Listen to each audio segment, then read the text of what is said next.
And I welcome everyone to Press TV's news review program where we get in-depth in one of the day's top stories. Niger junta leaders say that the country does not want war and remains open to dialogue. General Abdourahamane Tiani said the country remains open to dialogue but will defend itself if West African Regional Bloc or ECOWAS invades the country. He said military rulers are not after confiscating power and added a transition of power will not go beyond 3 years. Meanwhile, thousands of people massed outside a stadium in the capital Niamey after the junta called for volunteers to turn up. On Saturday, a delegation from ECOWAS arrived in Niger and met ousted President Mohamed Bazoum. The delegation also held talks with officers who seized power last month. A visit comes after ECOWAS military chiefs announced they're ready to intervene to reinstate the ousted president.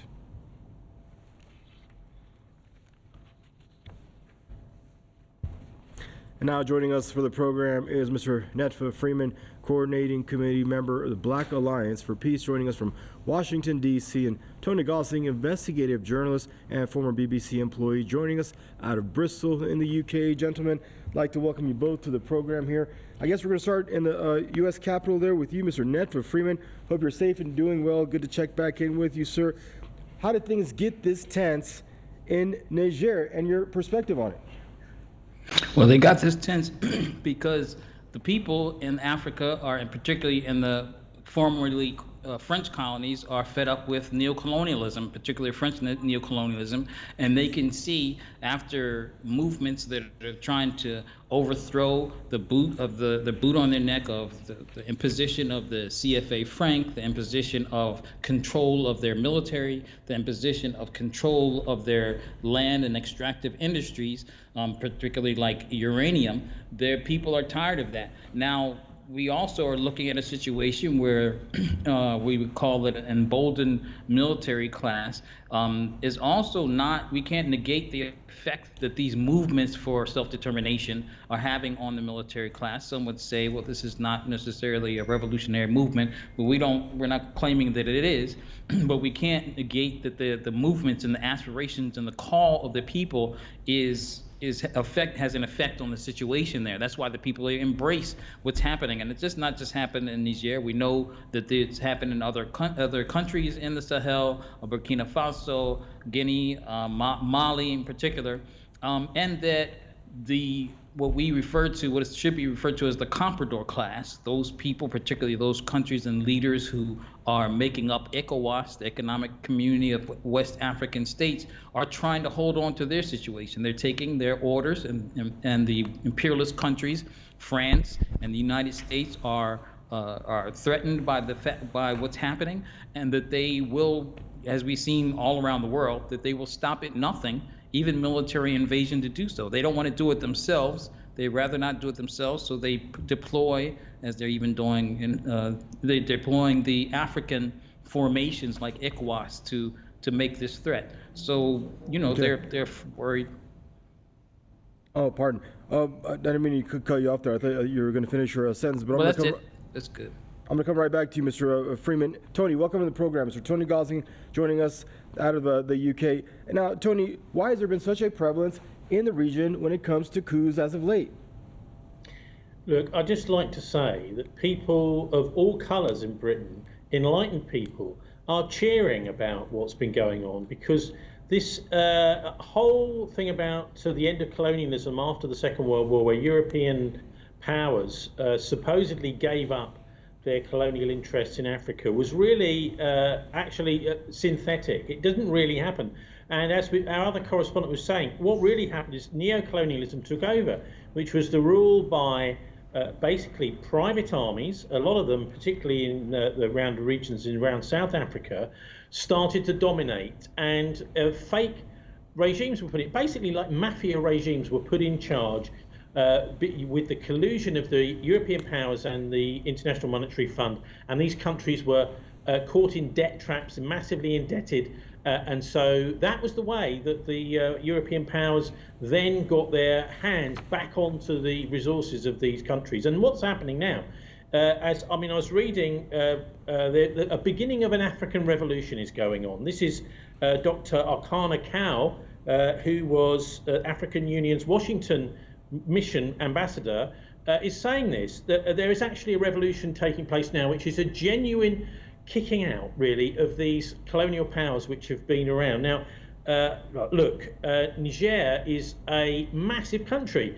For people that don't know the map of Africa, you've got Mauritania, you've got Mali, Niger, Chad and Sudan, massive countries across the middle of the heart of Africa, Niger is, with these massive amounts of natural resources that, of course, these European powers and the colonial powers want their hands on. And one of them we just heard about is uranium, obviously, with the resurrection of this diabolical nuclear power industry. They're still trying to get their hands on this stuff. But there's also lithium, of course, which is part of Elon Musk's massive electric car revolution, supposedly, which may never happen. But anyways, lots of people have bet the farm on that. And also gold there. So that's what I think these things are really all about. And the worry is that this ECOWAS is really just a Western tool. I mean, we've seen it over in Sudan with the Rapid Reaction Force, the Rapid Support Force over there, really just being funded through the Gulf states, UAE, etc., by the West, by the NATO countries, effectively. Okay.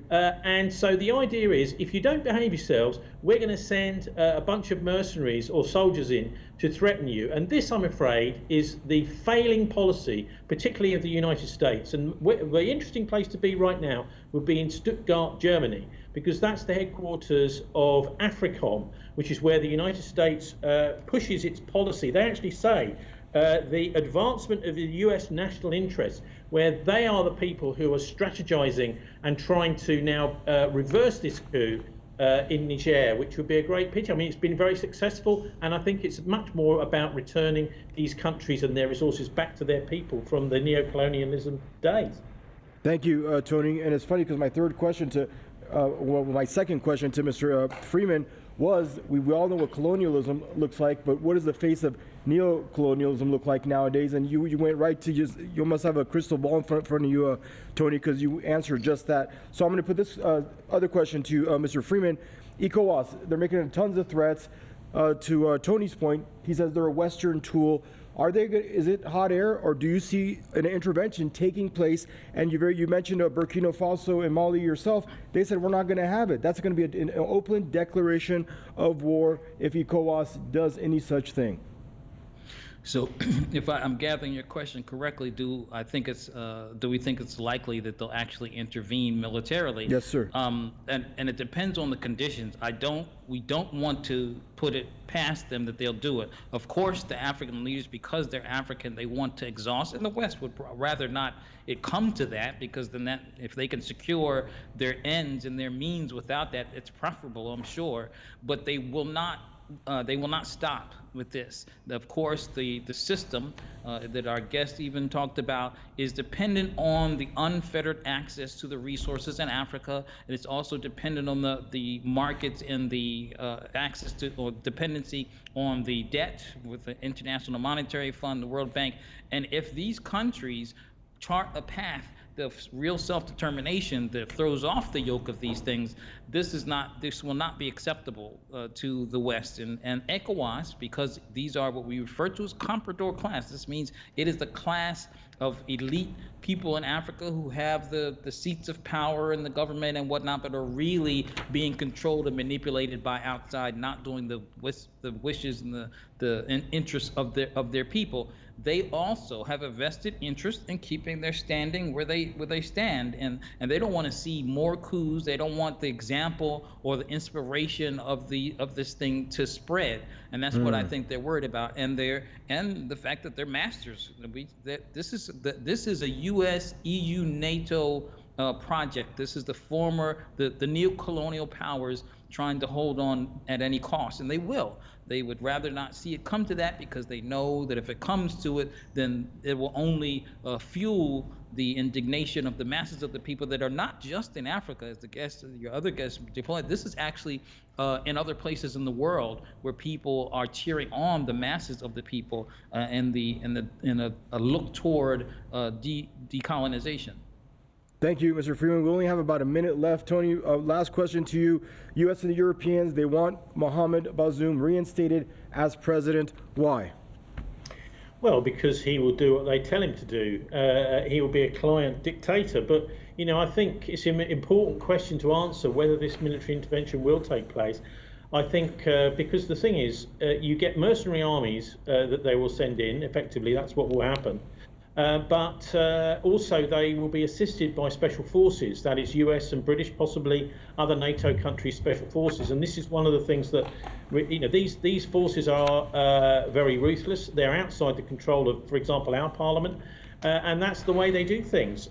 So there is another, because they don't care if what they want to do, even if they can't control countries like Mali or Niger. What they want is to deny them to the others, to their own people, or to the other side, which they see as China and Russia.